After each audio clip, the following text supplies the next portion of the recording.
Hello everyone, আসসালামু আলাইকুম। Welcome back to my channel. আজ আমি আপনাদেরকে পালং শাক ভাজি করে দেখাবো, খুব সহজেই, খুব সাধারণভাবে। এখানে আমি 2 মুঠো পরিমাণ পালং শাক নিয়ে নিলাম, ধুয়ে পরিষ্কার করে কেটে নিয়ে নিলাম।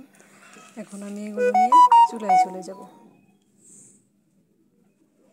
এখন আমি চুলায় একটি কড়াই বসিয়ে দিয়েছি। আমি মাটির চুলায় রান্না করব, তাই এখানে আমি পরিমাণ মতো তেল দিয়ে দিলাম। পরিমাণ মতো তেল দিয়ে দিয়েছি। এখন আমি পেঁয়াজ রসুনগুলো দিয়ে দিব।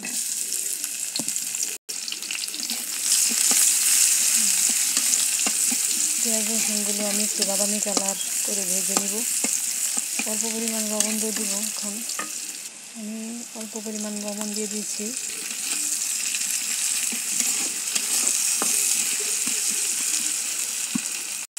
পেঁয়াজ রসুনগুলো ভাজা হয়েছে গেল। এখন আমি পালং শাকগুলো দিয়ে দিব।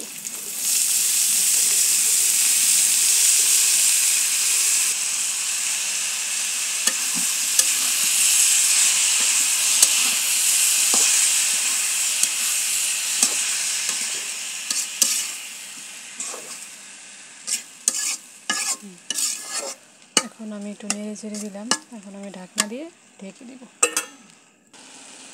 দেখুন, ঢাকনা উঠিয়ে নিলাম। এখন দেখুন, খুব পানি উঠে গেছে।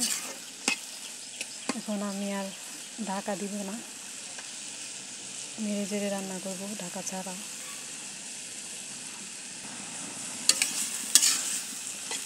দেখুন, আস্তে আস্তে পানিটা অনেকটা শুকিয়ে গেছে।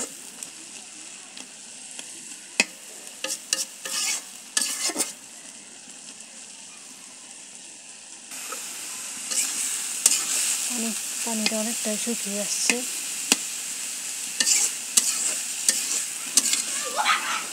যদি আমার চ্যানেলটি ভালো লাগে, তাহলে যদি আমার রান্নাটা ভালো লাগে, তাহলে লাইক কমেন্ট করবেন আর আমার চ্যানেলটি সাবস্ক্রাইব করে দেবেন।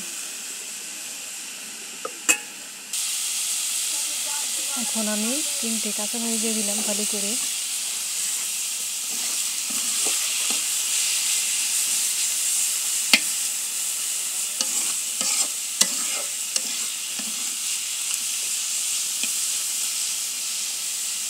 আমার শাক ভাজি করা হয়ে গেছে। এখন আমি নামিয়ে নিব।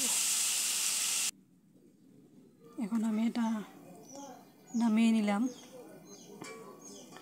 কেমন হয়েছে কমেন্টে জানাবেন আর আমার চ্যানেলটি সাবস্ক্রাইব করে দিবেন। ধন্যবাদ সবাইকে। আসসালামু আলাইকুম।